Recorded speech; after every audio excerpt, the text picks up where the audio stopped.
Good afternoon, everyone. My name is Hopewell. I'm from Zimbabwe. I'm honored to be here amongst friends and colleagues. Being here is a remarkable feat, considering that I'm from Zimbabwe. You never know whether you'll be allowed to leave the country or be arrested at the airport for having done nothing. It has happened to me so many times, as you shall hear.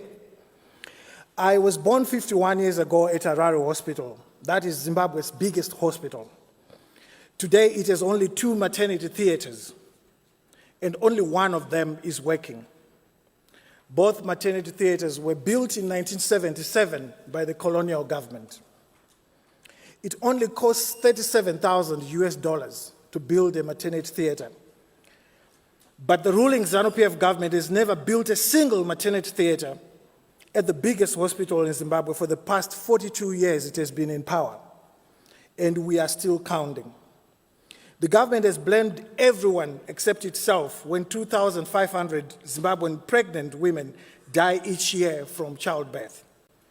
That's the equivalent of 16 jumbo jets carrying only pregnant Zimbabwean women, crashing every year and killing everyone on board. Right now in Zimbabwe, the whole public health sector does not have a single radiotherapy cancer machine. If you get cancer in Zimbabwe today, it's a death sentence, you will die. It costs only $2 million to buy a cancer machine, and yet we don't have one. As a journalist, I ask questions like why such things were allowed to happen and are still allowed to happen in Zimbabwe. Why are we so poor, yet the country is so wealthy? We have got almost every mineral you can think of under the sun, from diamonds, gold, platinum, but our people are living in abject poverty. They don't have clean drinking water in their homes, in cities, not even rural areas. I started journalism at the Zimbabwe Institute of Mass Communications, then moved to England to get a master's degree, and it was there where I was trained to become a foreign correspondent. Whilst I was away, the ruling ZANU-PF had become so unpopular that the party's president at the time, Robert Mugabe, and his goons embarked on a violent land reform campaign, killing white farmers and looting their properties in a desperate attempt to regain political support, which it had lost because of the looting of public funds, the plunder of the country's natural resources, general incompetence, mismanagement of the economy, and nepotism. Anyone who was perceived to be against the violent land seizures was called a Western puppet. This is how the ZANU-PF ruling elites deflect genuine and legitimate criticism. The assumption is that black people, we are not capable of thinking for ourselves. We need a white man to tell us that we don't have water today. We need a white man to tell us that today you are sick, you don't have medication, is because of the government. We are made to feel like anything that we say as citizens and complain about is because of the white man who is giving you these bad ideas to fight against the government. Land reform was a very important thing that we all admired and wanted to happen. But it was pointless to have a land reform that was violent. There was no need for violence. And our economy is broken down, and the government will tell you that it's because of Western sanctions. But the violence that was used during land reform and the looting of the properties of those farmers resulted in basic things like fences being taken down and cattle mixing with wild animals, getting foot and mouth. We were exporting beef to Europe. We were not able to do that anymore because of foot and mouth. And that's why I say that the violence was not necessary. We could simply go and legislate in parliament and not have violence. As the violent land seizures continued, so did the attacks on foreign journalists who were stationed in Harare and across the country. They were called agents of Western imperialism, and they started kicking them out one by one. So when the BBC correspondent was kicked out, I asked the then BBC editor responsible for Africa if I could do the job.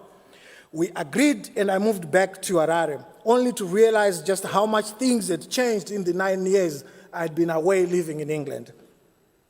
When I applied for accreditation as a BBC correspondent, my former lecturer, now in charge of accreditation, declined, but then called me privately to his office. He told me that it was an instruction from the top not to give me accreditation, and that my once best friend at college was now the regime's media gatekeeper. I could only become a BBC correspondent, according to my former lecturer, if I was prepared to work with my former classmate and former best friend, who was now an enabler of the regime. So I went back to England, this time to start documentary film. Upon returning, I made an award-winning documentary film called Pain in My Heart, looking at HIV and AIDS in Zimbabwe. It was a political metaphor for what was happening inside my country. When the foreign news editor at Britain's biggest private news organization, ITV News, saw the film, he hired me to cover Zimbabwe. It was one of the most defining episodes of my career. This was 2008. And there was a major election slated for the 29th of March of that year. But the Zimbabwe Electoral Commission refused to accredit me to cover that election. Privately, insiders within the commission told me that I had been declared a national security risk. Those of us that live under autocratic rule understand what that means. If you are fighting, criticizing, or opposing corrupt rule, you are deemed a national security risk because you are opposing what is bad. Like I said to you, we do not have a cancer machine in my country. If I say that, I'm becoming a national security risk because I'm saying things that are not supposed to be said. I covered the election anyway, and when ZANU-PF and Robert Mugabe lost the election, they refused to relinquish power or even release the election results.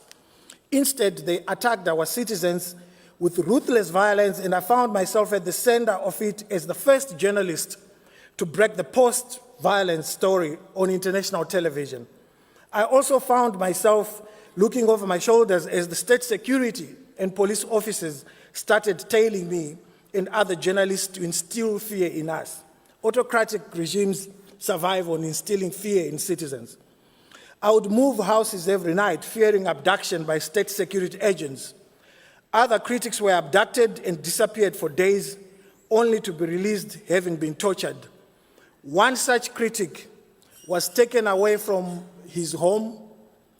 His name is Itai Zamara, and we have never seen him again.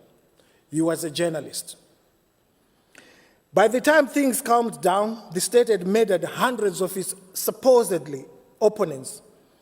And after a coup in 2017, the military killed 6 civilians in cold blood during post-election protests.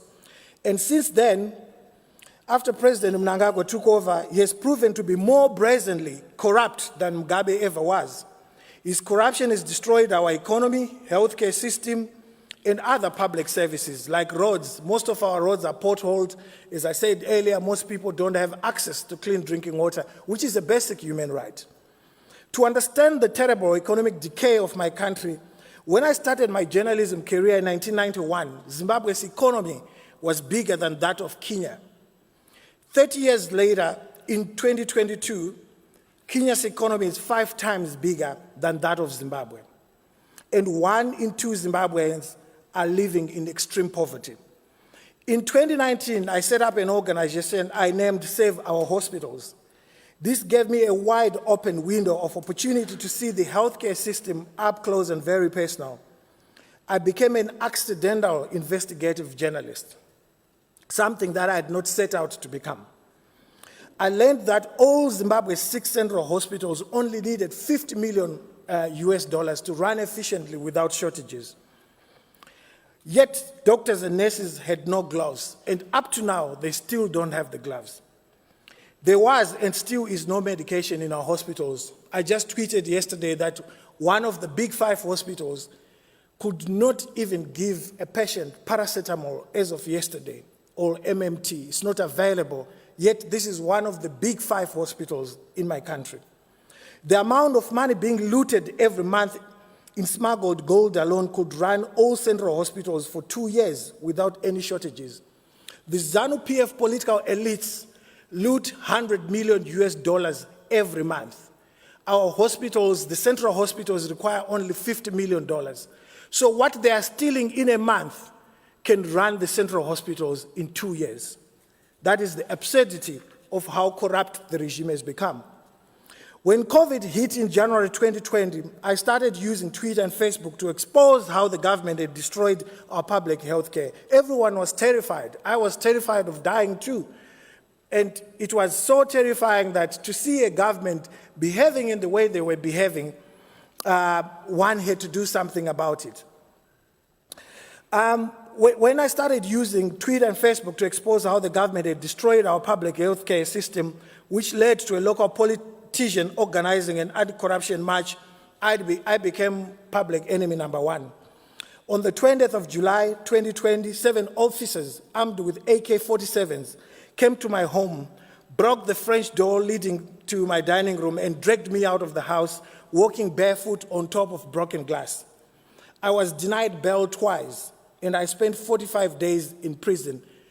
They looked for a convenient charge and said that I had incited public violence. Most dictatorships use that charge when you have done nothing. After I left prison in September, I learned that the president's niece was caught trying to smuggle 6 kilograms of gold at the international airport, trying to smuggle it to Dubai. But because she's part of the ruling elite, the National Prosecution Authority was planning to give her bail unopposed. I exposed this corrupt deal online, and a couple of days later, there was another knock again on my door. I was arrested again. Initially, they said I'd broken my bail conditions for the first charge of my pending case, but in police custody, they changed the charge and said I'd obstructed justice, more like I'd obstructed corruption. She was indeed offered bail unopposed, as I had said in my tweet, but the courts intervened, probably out of embarrassment that I had reported about it. I spent another 23 days in prison for this without trial, and the charge is still pending 17 months later because the state has failed to bring the case to trial. Their excuse every day is that we are waiting for Twitter to respond. What they didn't know is we had already conducted Twitter, and we exposed in the courts that if you conduct Twitter as a government, that message you send to them is logged on their website, but it's not there. But because the judicial officers themselves have become part of that capture, they don't care about the evidence. They listen to instructions that are coming from politicians from the top. But I refuse to be silenced. In Zimbabwe, arrest is a tool of persecution used to silence journalists, critics, and the opposition. We must hold the corrupt to account for their actions. Perhaps with my little efforts, I will leave Zimbabwe a better place than what it was when I came into it. As a society, as Africans, we were brought up to believe that when we came into this world, we found it the way it was. When we leave, we must leave it a better place. Thank you very much.